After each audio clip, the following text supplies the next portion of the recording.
এইবার আমাদের পরিবারের শ্রেষ্ঠ জুটি সিদ্ধানন্দ মহারাজ এবং তুফান মেল প্রবেশ করছেন।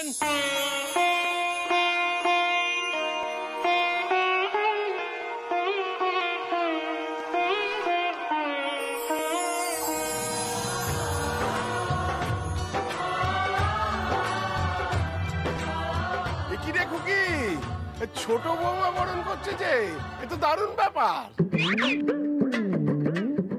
হ্যাঁ বাবা, মা তো আমাকে সেরকমই বললেন। যাক, মা যে অবশেষে এই কথাটা বলেছে, এই অনেক।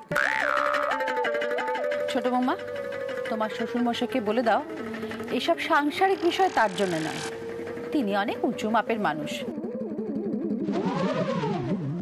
স্বামী সিদ্ধেশ্বরানন্দ মহারাজ, তার মুখে এসব কথা মানায় না। দাদাই চুপ করে যাও, থামি মারাত্মক রেগে আছে, প্লিজ আর রাখিয়ে দিও না তুমি। এক্স্যাক্টলি সুন্দর, দাদা এখনো জানে না দাদির সাথে কি কি হবে এখন। হরি হরি। আরে কি হলো, বরণ করো। দেখি মিঠাই, এর আগে তো তোমাকে এই বাড়ির বউ হিসেবে কখনো বরণ করা হয়নি। আজ সিদ্ধার্থ বিয়েটা মেনে নিয়ে তোমাকে বউ হিসেবে এই বাড়িতে নিয়ে এসছে, এবার তো তোমাকে বাড়ির বউ হিসেবে বরণ করব। আজ থেকে তুমি হলে এই মোদক পরিবারের বড় বউ, অনেক দায়িত্ব কিন্তু।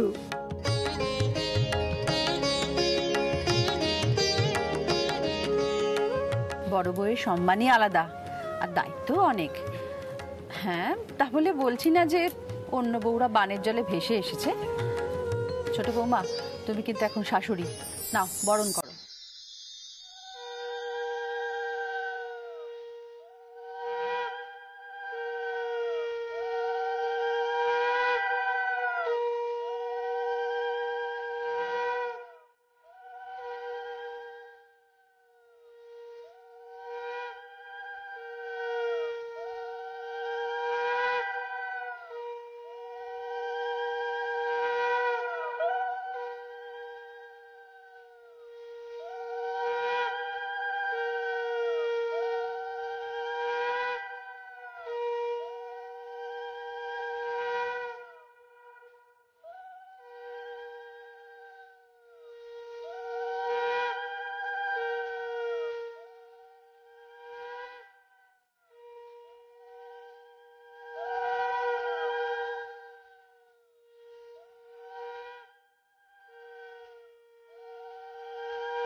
না না, খেতেই হবে, খেতেই হবে, এটা নিয়ম তো। কি বলো সকলে, খেতে হবে তো? খেতে হবে, সিট খেতে হবে, খেতে হবে, খেতে হবে।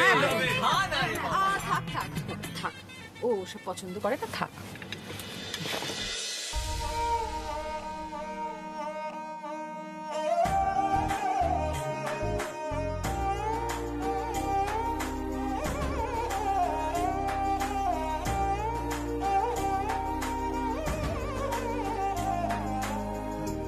আচ্ছা কাকি, তুমি যা যা বললে সেগুলো আমাদের তুফান মিল বুঝলো? সিদ্ধার্থ, এটা কি হচ্ছে?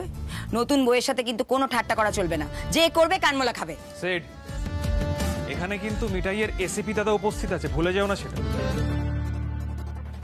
তুমি কিন্তু আমার বোনকে অনেক জ্বালিয়েছো।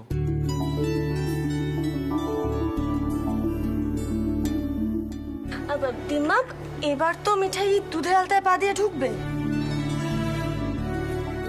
দাঁড়াও, আর একজন বাকি আছে বরণ করতে। কে? আমার কাকি? কেন, তোমাদের দাদাই।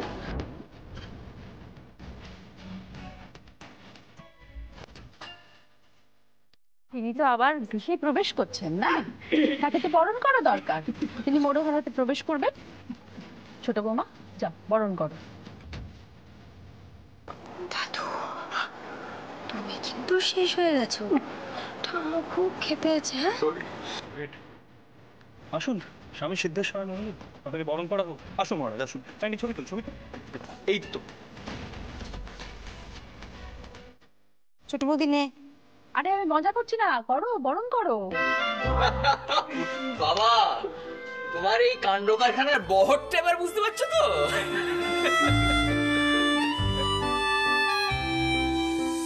সরো মা, কি কি আমি বরণ করি।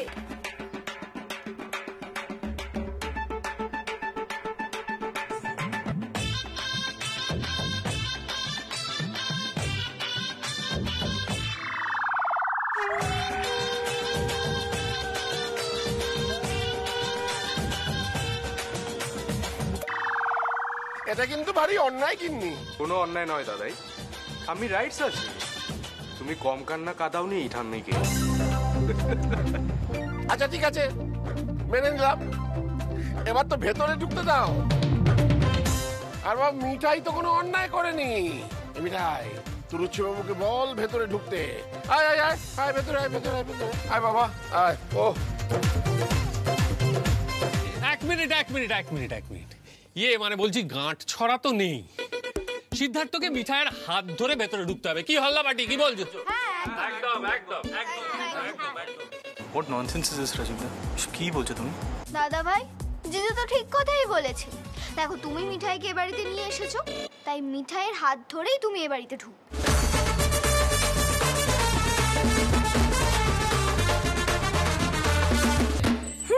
না হলে ঢুকতেই দেব না।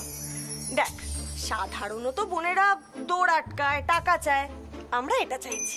নো ইম্পসিবল দিদিয়া, আমি সব করতে পারবো না। দিদিয়া, আমি 1 মিনিট আসছি। তুই কিন্তু লড়াইটা চালিয়ে যাবি। হ্যাঁ রে, রাতুলের খোঁজে যাচ্ছিস তো? দেখ, ওর কি একটা লেখা আছে, ওপরে কোণের ঘরটায় আছে।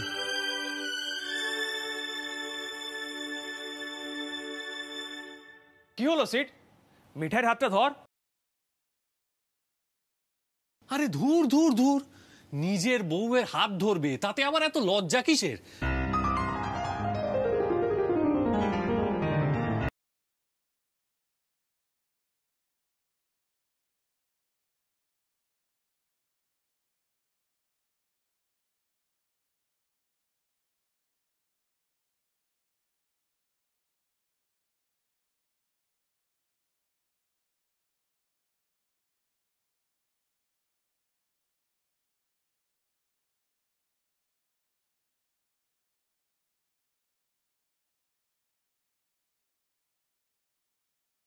এরপর আর বলো না যে আমি আমার বোনদের ডিমান্ড রাখতে পারিনি। তুফান মিল নিজেই সব পছন্দ করে না। আচ্ছা, হয়েছে খুকি। আরে আমরা উপস্থিত আছি, ওরা তো ঠাট্টাই আর কেউ করতে পারছে না। এসব ছাড়, ওদের গৃহপ্রবেশটা করিয়ে দে, তারপর ওদের ছেড়ে দে, ওরা একটু মজা ঠাট্টা করবে। হ্যাঁ, সেই ভালো। এসো, আসুন। আয়, আয়, আয়, আয়।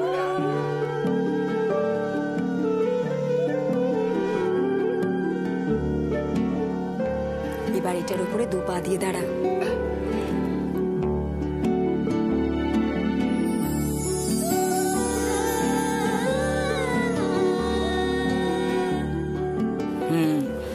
এবার বাঁ পাটা আগে ওখানে রাখ, সাদা কাপড়ে। বাঁ পা।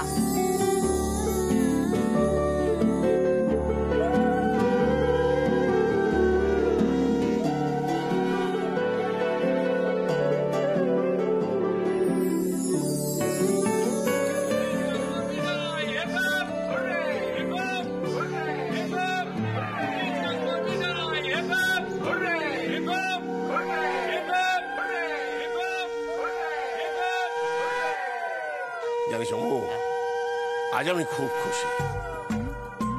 আমার একেবারে মন ভরে গেছে। মিঠাই, যা আগে দাদু আর ঠাম্মাকে প্রণাম কর। এই যে আপনিও যান। একবার যখন বিয়ে তুমি করেছো, তখন 10 বার করে প্রণাম তোমায় করতেই হবে। ও যা মিঠাই। না,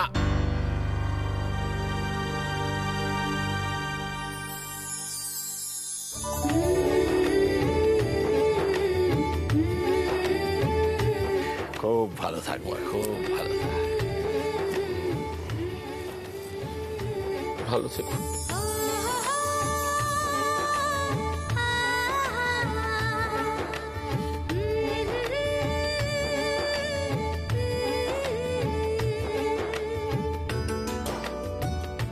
সুখে সংসার কর।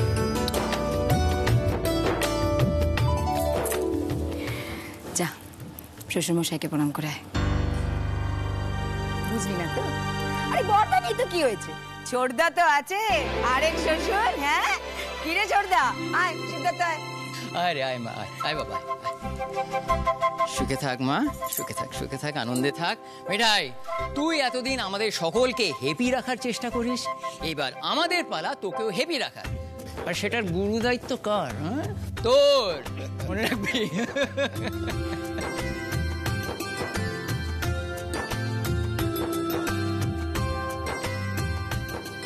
সুখী হও মিঠাই। আর কি বলবো, সিট যে আলটিমেটলি তোমাকে বিয়ে করে বউয়ের সম্মান দিয়ে বাড়িতে নিয়ে এসেছে, আমরা সবাই খুব খুশি হয়েছি মিঠাই, খুব খুশি হয়েছি। পিসিমণি,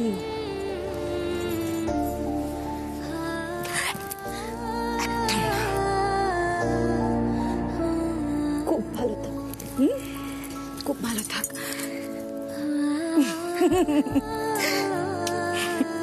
দাদাই, এবার সিটকে আমাদের হাতে ছেড়ে দেওয়া যাক।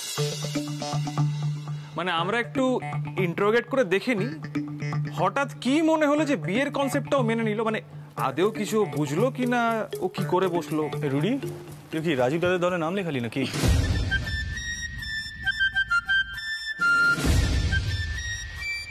মা, বলছি এবার আংটি খেলা হবে তো? দিদি প্লিজ, আর পারছি না, খুব টায়ার্ড লাগছে, তোরা একটু রেস্ট নে। প্রথমে স্বামী সিদ্ধেশ্বরানন্দ, তারপর ভজ গৌরাঙ্গ, তারপর বিয়ে, আর পারছি না।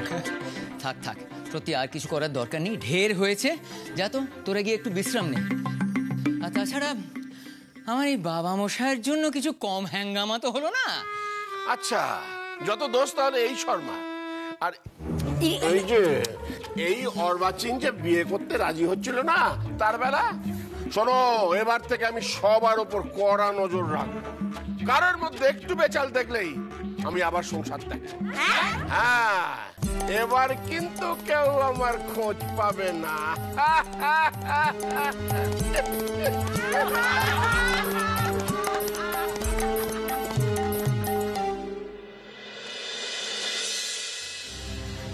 গিন্নি, গিন্নি, গিন্নি গো, শোনো না গিন্নি, আমি বলছি কি, আচ্ছা গিন্নি, একসঙ্গে থাকতে গেলে তো এইভাবে রাগটাগ করে থাকা চলে না। যা হবার তো হয়ে গেছে, তুমি রাগটাগ সব বিসর্জন দাও। খুকি, তোর বাবাকে ঠাকুর ঘরে গিয়ে জপ তপ করতে বল, আমি তার সাধন ভোজন নষ্ট করতে চাই না। মিঠাই, আবার নতুন করে অশান্তি শুরু হলো। বাবা মার মান অভিমানটা দেখছিস? মা, কি হয়েছে কি বলো তো? হ্যাঁ, কি শুরু করেছো তোমরা? ও ঠাম্মা, ঠাম্মা দেখো না দাদুর মুখটা কেমন শুকিয়ে আছে। আরে ও ঠাম্মা, একটু অভিমান করে থেকো না, একটু কথা বলো না গো, প্লিজ প্লিজ প্লিজ গিন্নি, প্লিজ। খুকি, তোর বাবাকে বল, উনি তো সবে সংসারে ঢুকেছেন, যেমন আমি প্রথম দিন ঢুকেছিলাম। আজকে সিদ্ধার্থ আর মিঠাইয়ের কাল রাত্রি, উনি যেন সিদ্ধার্থর সঙ্গে শোন। আমি কাল রাত্রি পালন করব, আমি মিঠাইয়ের সঙ্গে শোব। মিঠাই, ঠাম্মির কাল রাত্রি হয়ে গেল। ও বাবা, আমার কি মনে হচ্ছে জানো, মা তোমায় ত্যাগ করেছে। না না, ও কথা বলিস না খুকি। ও মিঠাই, তুই আরে কিছু কর। আরে তোর মা আমায় ত্যাগ করলে আমি তো চোখে অন্ধকার দেখবো। ঠং, চলে গেছিল সাধু হতে, তখন তো বলা হলো কে গিন্নি, আমি স্বামী সিদ্ধেশ্বরানন্দ, তখন মনে ছিল না আমার কথা?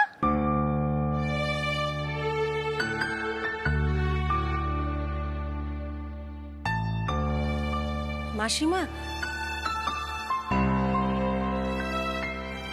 পার্বতী, তোমরা এসেছো? পার্বতী, খুব ভালো করেছো। খুকি দেখ, পার্বতী এসেছে।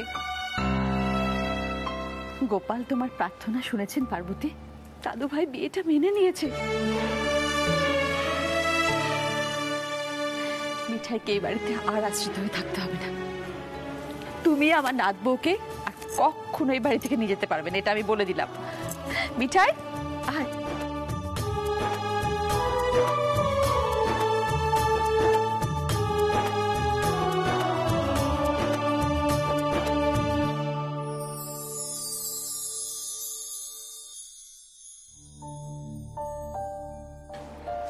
মা, কাকা, জানো আমি চলে আসার পর দাদু আশ্রমে চলে গিয়েছিল। কত বড় বিপদ হয়েছিল এ বাড়িতে জানো? জানি রে মা, সব জানি, আমরা পরে সব জেনেছি। মেশমশাই, আমি বৌদির হয়ে আপনার কাছে ক্ষমা চাইছি। আসলে বৌদি এখন আপনাকে কিছু বলার মতন অবস্থায় নেই। ছি ছি ছি, ওইভাবে হাত জোর করতে নেই। পার্বতী, ওসব লজ্জা টজ্জা বিসর্জন দাও। তুমি করা হয়েছিল বলেই তোমার জামাই সিধে হয়েছে। কেমন সুরসুর করে চলে গেছে তো মিঠাই কে আনতে।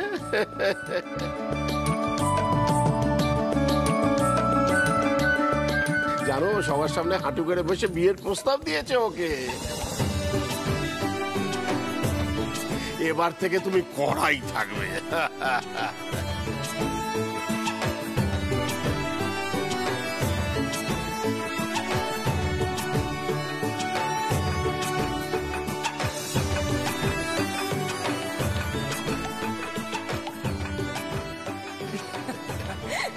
ওকে, জাগিয়ে সিদ্ধার্থকে ডেকে নিয়ে আয়, এসে প্রণাম করুক। দেখ না, এবার নিজের থেকেই প্রণাম করবে। যা ডেকে নিয়ে আয়।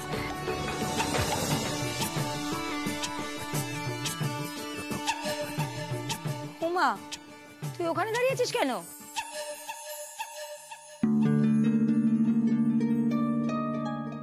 এদিকে আয়, পার্বতী দিকে প্রণাম কর। না না পিপি, আমি একটু রুমে। কুলতি, মনে হয় একজন এইদিকে আসতে ভয় পাচ্ছে। ভয় তো পাবারই কথা। ও তো মিথ্যে মিথ্যে মিঠাইকে বিয়ে করেছিল, তারপর ওই অবস্থাতেই মেয়েকে নিয়ে পালিয়েছে। আমার তো উচিত ওকে পুলিশে ধরিয়ে দেওয়া। না না আন্টি, আমি পালাতে চাইনি। মিঠাই, কি হলো, তুমি চুপ করে আছো কেন? আন্টিকে বলো পুরো প্ল্যানটা তোমার ছিল। অ্যাকচুয়ালি দাদাই সংসার ত্যাগের কথা শুনে মিঠাই হুট করে রাতারাতি প্ল্যানটা বানিয়ে আমাকে নিয়ে পালিয়েছিল, আর কিছুই না। কি হলো মিঠাই, বলো। মিঠাই কি বলবে? আর এটা বিশ্বাসযোগ্য যে মিঠাই তোকে নিয়ে পালিয়েছে? শোন, এদিকে আয়, পার্বতী দিকে প্রণাম কর, আর বল যে তুই শুধু পালিয়েই যাসনি, সামাজিকভাবে তুই বিয়েটা মেনে নিয়েছিস আর বিয়ে করেছিস। মিঠাইয়ের সমস্ত দায়িত্ব তুই নিয়েছিস স্বামী হিসেবে। বল।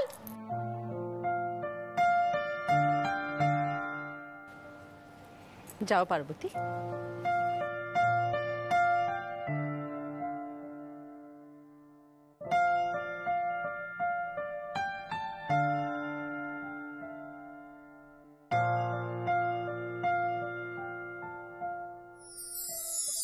থাক থাক থাক থাক, আর প্রণাম করতে হবে না।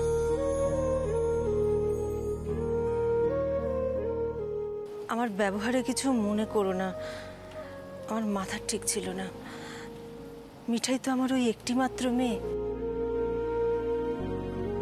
আন্টি, আপনি প্লিজ মিঠাইকে নিয়ে চিন্তা করবেন না। মিঠাইয়ের সব দায়িত্ব আমি নিলাম।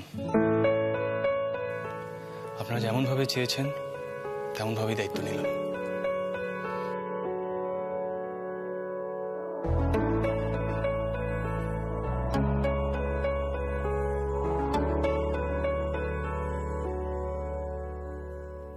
গোপাল, এমন দিন কি কোনোদিনও আসবে যেদিন উচ্ছেবাবু নিজের থেকে মিঠাইয়ের দায়িত্বটা নেবে?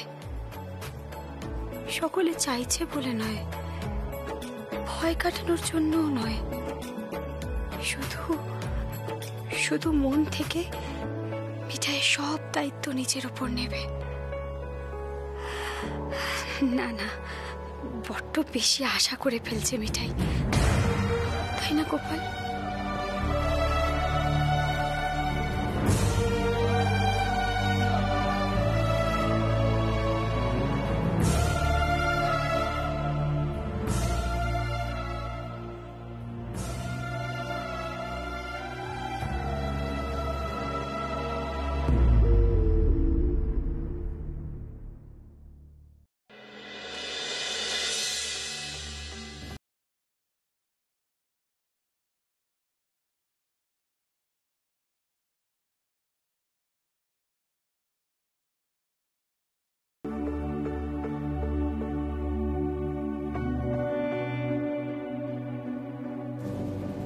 রাতুল, এটা একবার দেখো। এই শোনো, আর না হেল্প করতে হবে না, তুমি নিচে যাও। নিচে এতগুলো ফাংশন হয়ে গেল, সিট মিঠাইয়ের প্রপারলি একটা বিয়ে হলো, তুমি সব কিছু ছেড়ে এখানে আমাকে এইসব হেল্প করছো। That's not fair Shri, please তুমি নিচে যাও। তোমার কাজটাও তো ইকুয়ালি ইম্পর্ট্যান্ট রাতুল। আজকের মধ্যে কত বড় একটা পিএইচডি সিনপসিস জমা দিতে হবে বলো তো? আর তুমি তো সব ব্র্যাকেট করেই দিয়েছো, আমি শুধু হাইলাইট করে দিচ্ছি যাতে তোমার টাইপ করার সময় একটু সুবিধে হয়। ওখানে তো সবাই আছেই, ওখানে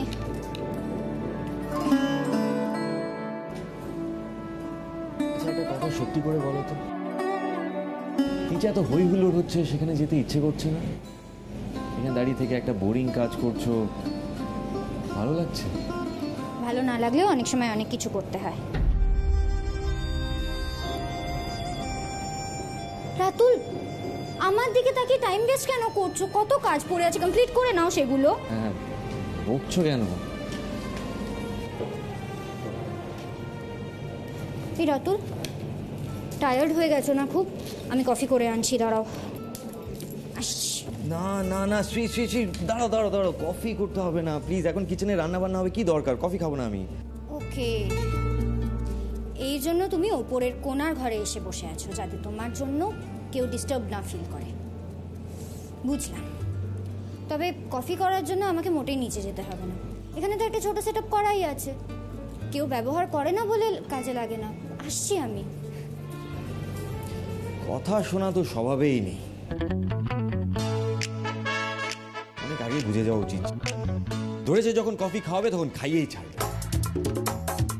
এই যে যদি আমি বলতাম যে শ্রী আমি তোমার জন্য কফি করে আনছি, তখন সিরিয়াস ফেস করে বলবে, রাতুল বললাম না আমি কফি খাবো না।